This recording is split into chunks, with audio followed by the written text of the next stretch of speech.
watching the World Report on NewsX World, and let's take a look at the headlines this hour.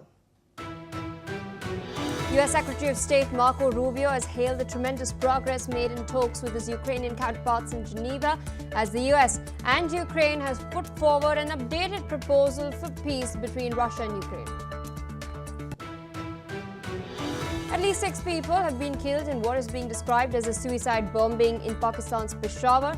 The target of the attack was a Pakistani paramilitary force headquarters in the city. The Israeli army released a video claiming to show the strike that killed Hezbollah's top military commander in the southern suburb of Beirut, despite a U.S. brokered truce a year ago. The strike is the first on the outskirts of the Lebanese capital in months and targeted Iran-backed Hezbollah's acting chief of staff Ali Tabatabai. French President Emmanuel Macron has met with his counterpart Brice Oligui Nguema from Gabon in Libreville. The two leaders reaffirmed their commitment to a reinvented partnership following bilateral talks. Japanese Prime Minister Sanae Takaichi has stated that she is open to talks with China amidst a rapidly escalating diplomatic row between the two countries over her remarks on Taiwan. Russian forces staged a massive drone attack on Kharkiv, Ukraine's second-largest city, killing 4 people and injuring several others. Rescue efforts for people trapped in the rubble are currently underway. Sudanese Army Chief Abdel Fattah al-Burhan has now called the latest truce proposal sent by U.S. envoy Massad Boulos on behalf of a group of mediators the worst yet and unacceptable to his government. This comes after U.S. President Trump announced that he will be looking into the situation in the civil war-torn country at Saudi Crown Prince Mohammed bin Salman's request. More than 11,000 people in 7 Malaysian states have been affected by flooding caused by torrential rain. A report from the National Disaster Management Agency showcases that 3,839 families have been affected by flooding. Well, viewers, those are the headlines and our top focus. Finland's President Alexander Stubb has emphasized that any decisions within the purview of the EU or NATO regarding the ongoing peace talks will be made by member states through separate discussions. Speaking about the latest round of negotiations, Stubb has noted that while progress had been made, significant issues remain unresolved. In fact, the statement follows his conversation with Ukrainian President Volodymyr Zelenskiy. He has welcomed the progress achieved during talks between the United States and Ukraine in Geneva. However, he has stressed that the path to a final agreement would require further work and cooperation amongst all parties involved. With us on the broadcast is Major General Sudhakarji. He is an international affairs geostrategic expert joining us from New Delhi. Thank you so much for taking our time and speaking to us on NewsX World. We've been tracking what's taking place as far as Donald Trump's 28-point peace plan between Russia and Ukraine is concerned. Europe, of course, and Ukrainian allies in Europe had raised their contentions earlier with regards to a plan that was being seen as one which is rather lenient towards Russia. The original draft had called for Ukraine to cede its territory. It also called for Ukraine to abandon its NATO ambitions. Though there has been news coming in that Marco Rubio and Ukrainian officials in Geneva have now reworked this plan. What are your expectations? Could we see some sort of easing out on these restrictions on Ukraine? There's also talks that the cap that has been placed on the limits of the Ukrainian army could then also be relaxed. Yeah, Pia, good afternoon. Thank you for getting me for your show. It's always a great exposure to learn from all the shows that you anchor, and as a student of geopolitics, I have something to share as well. Now, I feel this is a golden moment, and some glimmer of hope is holding out at the end of the tunnel. And Donald Trump, for one, all the brickbat that he has taken, he's one person who stood out, who stuck his neck out, at least striving to bring peace and normalcy, restore law and order, bring some kind of stoppage or ceasefire to this mindless conflict between Russia and Ukraine. I'm very happy. And the proposal which he espouses, this 28 point, I personally feel as a student, I have been joining the dots. The only way forward or work out a solution is exactly the way he has done. And a lot of people, lot of critics, they say it is a draft drafted in Russian language, straight from Moscow. It has been translated into English, and it has been presented as a peace plan. Well, that's the only way, because people who discard the history may have to take their mind back. They are not prepared to accept the assurance given by James Baker on 9th of February 1990 to Mikhail Gorbachev. An organization such as NATO, which had 12 founding members, and on 9th of February 1990, after disintegration of USSR, here is the Secretary of State of USA giving assurance to Mikhail Gorbachev that not an inch of expansion of sphere of influence of NATO will take place. And if I recall and respect my memory, by then the number of members of NATO had come to 16, and in just about 4 to 7 years' time, the number had gone up to 19, and today we are sitting on a number of 32 countries who have become permanent members of NATO. So what it means is, including some of the erstwhile countries of the former Soviet Union. Yes. So when a thing like this takes place, the trust takes a beating. So therefore, what Donald Trump has actually given out in this 28 points is, yes, one thing you alluded in the last of your preamble is that the scale down of the forces of Ukraine has to be ensured. That is, from the current 900,000, it has to come down to 600,000 troops. One. Number two, there are two divisions in which he includes. The first division is going to be including the Donetsk, it will have Luhansk, and it will have Crimea, of course, will form a part. So these are the three provinces of the oblast which are going to form part of it, and they will be called as the de facto Donetsk, Luhansk, Zaporizhia, Kherson are the one, two, three, four provinces. They will be. Moscow has annexed them in 2014 onwards in slow moving operations.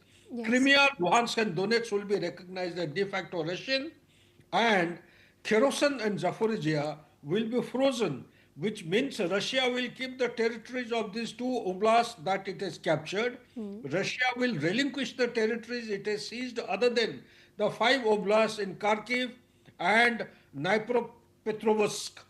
Ukraine will limit the size of the forces which I have given out.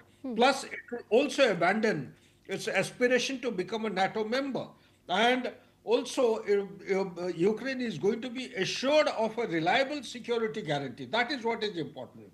Now, there is a second one which is actually circulating from Donald Trump, that apart from these assurances, there is a security guarantee clause which says that Ukraine, Russia, US, European Union, and NATO, they will promise a NATO-style security assurance to Ukraine for up to 10 years, which can be renewed by mutual agreement. And I would also stress here, Pia, if you allow me, a significant and sustained armed attack by Russia on Ukraine shall be regarded as an attack threatening the peace and security of the transatlantic community. These are very, very strong statements which safeguards the aspiration and the requirement of Russia, as also Ukraine to large an extent, except for one grievance. One complaint which Ukraine may have is that ceding the land territory, it is actually challenging the very concept of sovereignty of territory or territorial integrity of a country in 21st century. But be that as it may, everything is not as per the rule book. There are so many things. We have examples of Korea, South and North Korea. We have example of Cyprus. Why go that far? In India and Pakistan, we have a territory which rightfully belongs to India. It is under the occupation of Pakistan. Why hasn't the United Nations been able to do anything to give that back to us, despite the fact that the guideline given in the United Nations resolution way back in 1949 Yes. have not been fulfilled. Pakistan has to vacate the troops from the Pakistan occupied Jammu and Kashmir. Only then the referendum and meaning of referendum has lost its relevance. After so many times elections have taken place, Article 370 has been abrogated. So such like issues. So therefore, I would say this is a very, very golden opportunity. It has come the way of Ukraine. The Ukraine President Zelensky has also conveyed his gratitude to United States, going by the latest bulletins coming in the media. Western has also our side of the hemisphere. And third and most importantly, there are some criticisms and complaints will continue from European Union. But be mindful of the fact, if this mindless conflict has to come to an end, there is no better solution than what Donald Trump has given. Minor tweaking will take place, minor modification. But this is the way to go ahead with some meaningful and substantive thing. People may say it is in favor, it is giving a concession to Russia. Well, that is the way Russia. I take the mind back of our viewers to one of the old Saint Thucydide historian of Greece. Once upon a time, he wrote in one of his documents that the strong do what they can and the weak suffer what they must. What it means is today in 21st century, if at all we have to relate to this statement, pragmatism is the only way forward to bring in peace and harmony. And pragmatism means power, and the powerful will always have, in Hindi we call it a jiski lathi uski bhesh. So what it means is that will Ukraine, by any standard, 32 countries supporting Ukraine, has not been able to mitigate or reduce the intensity of warfare against Russia. Russia is the erstwhile superpower of Soviet Union legacy having transferred or passed on to it. So will any kind of countermeasure to bring down or bleed Russia to death, will it ever fructify? So therefore, to bring in an end to this conflict, I think Donald Trump's proposal holds a lot of good, and it has got a lot of substance and meaning. And in foreseeable future, we should be expecting something meaningful and constructive taking place to minimize the geopolitical churn in the world order. Indeed, and Trump has been, specifying that the loss of lives and preventing the loss of lives on the front lines is his very first priority. Major General Sudhakarji, I'd like to thank you for once again taking out time, sharing your analysis with our viewers. It's always a pleasure to learn from you as well. On that note, viewers, we're shifting focus away from the war that's taking place in Europe towards what's happening in the United States of America. We're now learning that the U.S. Consumer Financial Protection Bureau is planning to move all remaining enforcement cases and litigation to the Department of Justice due to severe funding shortfalls. The CFPB warned that it expects to exhaust its funds after the 31st of December, raising the possibility of immediate furloughs or unpaid staff as well. This move marks a major step in the Trump administration's efforts to dismantle the agency despite a court order prohibiting its shutdown. Now, since its creation after the 2008 financial crisis, the CFPB has returned over $21 billion to consumers but has faced years of legal and political attacks. Democrats have warned that transferring cases to the Justice Department could leave consumers more vulnerable, especially to fraud, scams, and unfair financial practices. The latest that we are tracking on the broadcast as far as this particular case is concerned, the Trump administration is attempting to effectively dismantle the U.S. Consumer Financial Protection Bureau that was established in the aftermath of the 2008 financial crisis that wreaked havoc across the globe. And this transfer of CFPB enforcement cases to the Department of Justice under the Trump administration is being touted to increase the speed, the prioritization, the outcomes of the litigation as well, because up until now, the CFPB has witnessed funding shortfalls and has in fact warned that after the December 31st this year, the possibility of immediate furloughs or unpaid staff could increase as well. Therefore, this move, of course, marks a major step in the Trump administration's efforts to dismantle the agency, despite a court order prohibiting its shutdown.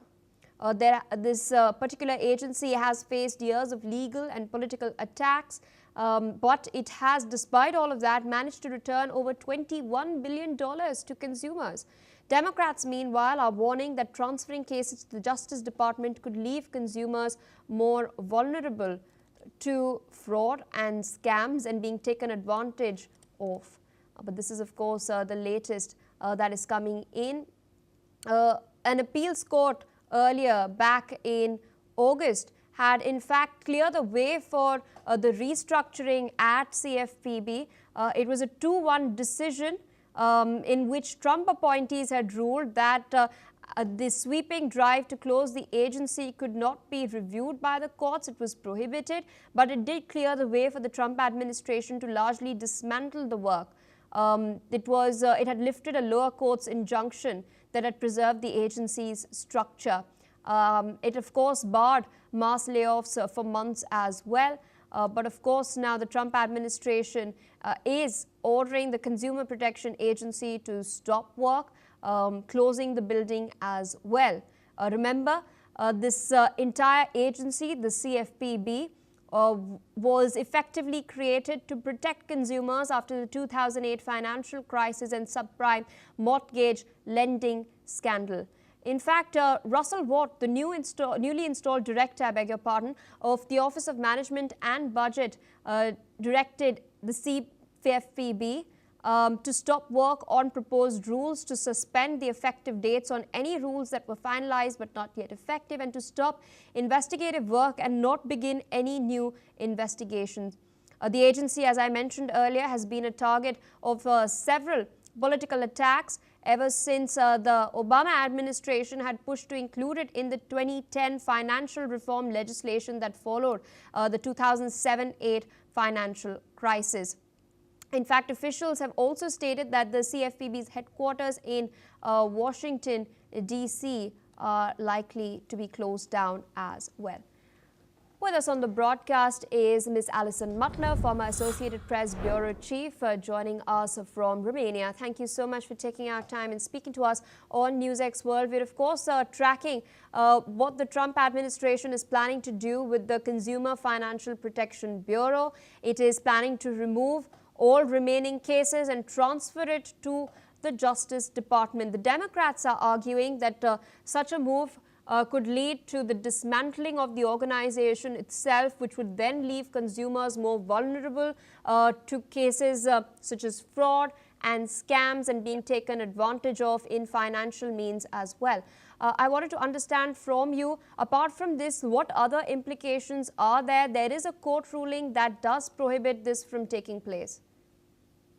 Well, I mean, generally, it's a story about the Trump administration trying to stop any independent organizations, think tanks, NGOs, et cetera, and bring everything under his administration, the Justice Department. He doesn't want any organization which is independent of the administration causing him problems. He's seeking to exert control over it. So that's the basic story, what it's about. Indeed. And could we then expect some sort of a legal battle to play out as well? Because up until now, we've seen courts rule that his administration must not dismantle the organization. The courts did, in fact, provide a pathway towards the restructuring of the CFPB, but not outrightly dismantling it. Yes, I think we can expect legal battles as we've seen with other cases that Trump has pushed for. It's a battle between the justice system and the courts, rule of law, and Trump. So I think we can expect this to be protracted. He's been very clear that he will use all legal means possible, and he's trying to get this organization under his control. That is part of his policy, and yes, we can expect ongoing court battles. What the final outcome will be is unclear for the moment, but it is an attempt to weakening democracy in the United States. All right, ma'am, requesting you to stay on with us as we're shifting our focus away from the United States of America towards Belgium. We're now learning that Belgium is set for 3 days of strikes, with unions protesting government austerity measures, including spending cuts and labor law reforms. The strike will unfold in 3 waves, starting with transportation disruptions, a public sector strike, and a full general strike on the Wednesday. SNCB trains will operate at reduced capacity and several Eurostar services have been cancelled as well. Schools, hospitals and other public services will join the strike on Tuesday, that is tomorrow, with no flights expected at Brussels, Zaventem and Charleroi airports on Wednesday as well. The protests target Prime Minister Bart De Wever's proposed budget cuts aimed at reducing Belgium's high national debt. Unions argue that the measures threaten social programs, while De Wever's government seeks agreement on reforms by Christmas. Still with us on the broadcast is Ms. Alison Mutler. I wanted to understand from you, on one hand, Belgium's government is facing mounting debt and pressure due to that. On the other, the unions are arguing for the fact that the spending should not be cut down and reform should not take place as far as labour laws are concerned. Do you think the De Wever government will try to strike a balance between the two, or will it go ahead with its current plan? I imagine today there'll be lots of negotiations between the union and the government. The government will be seeking to alleviate the pain of all this closure, which is going to cost the country a lot socially, economically, politically, etc., etc. So I think there'll be a lot of negotiations going on behind the scenes, and whether a compromise can be made between union leaders and the government is unsure. But obviously this is going to hit Belgium, and not just Belgium. Is it's a very important capital. You have the European Union there, other international organisations. So it's not just the Belgian people who are being affected, but also internationally it'll be very badly affected. Mm-hmm. So I would imagine there'll be negotiations going on, because the strikes are very serious. I mean, if it's transportation and hospitals and schools, it was like a shutdown for the country. So I think the government will be trying to negotiate with the union so that they can come to some settlement. It's unclear how tough the unions are in Belgium, whether they will press with maximalist demands or whether they'll be able to reach a compromise. Generally, unions in the end do reach a compromise, but they have a couple of key demands. So I think that's what will be happening, because it'll be costing the country millions, probably billions of euros. Absolutely. You've spoken about the international implications as well, even as the government is trying to balance its debt reduction along with its social programs. But if, hypothetically speaking, an agreement is not reached by Christmas, how might this affect investor confidence in Belgium? Well, of course it is. I mean, already in Belgium, we have a 5-party coalition. Yes. And coalition governments are very difficult because it requires agreement on all parties, and they're from different political wings. So that is already much more difficult to start with. But I think it will be negotiations, what the government could roll back on, what the unions are insisting on, but there's obviously designed to be increased pressure. And this is 3 days of strike, and then there's demands for Christmas. So I can think we'll expect a crisis, an ongoing crisis, which will definitely affect investor confidence. So, and that is bad for the government, which needs as much money as it can get at the moment. Absolutely, Ms. Mutler. With that, I'd like to thank you for taking our time, of course, putting what's taking place in the United States and in Belgium into perspective. On that note, viewers, we're shifting focus to Slovenia. We're now learning that Slovenians have voted against a law that would have legalized assisted dying for terminally ill adults. According to unofficial results released by the State Election Commission, the partial count shows 53.43% opposed and 46.57% in favour. The law, passed by Parliament in July, was sent to a binding referendum after a citizens' initiative led by right-wing politician Alice Primk. Primk celebrated the results, stating it demonstrates that the culture of life has defeated the cult of death. Supporters of the bill had argued that it would provide relief to adults facing unbearable suffering with no chance of recovery. Take a look. Zato, ker sem jaz bolana, 4. stadij raka in ne bi rada trpela. Dala sem pa že skozi očeta pa mamo, oče raka, mama demenco, tako da vem, kako je to. Pravico do končanja življenja ja, ampak tukaj ne glasujemo samo za pravico, ampak glasujemo za tale zakon, ki bi pa po mnenju mnogih moral biti dosti boljši. Shifting focus away from Slovenia towards Lithuania, We're now learning that Lithuania's Vilnius airport temporarily halted its operations yesterday as it reportedly found weather balloons moving towards its airspace. This caused the airport to divert some of its incoming flights to other cities. This comes as repeated drone sightings and incursions have troubled European aviation in the recent months. Such incidents have been reported at airports in Copenhagen and Brussels, with the Vilnius airport closure becoming the 9th shutdown in Lithuania's capital since early October. According to Lithuanian authorities, the recent airspace disruptions were due to weather balloons, which they claim were from the neighboring country of Belarus and intended to transport illegally traded or untaxed cigarettes. The authorities have also blamed the Belarus president for allowing such a practice and even called it a form of hybrid warfare. Meanwhile, responding to Lithuania's border closure measures of last month, Belarusian President Lukashenko has called them a crazy scam and even broadly accused the West of waging a hybrid war against Belarus and Russia. Well, viewers, due to paucity of time, this is all we have for this particular bulletin. More news and updates on the other side. Stay tuned on NewsX World.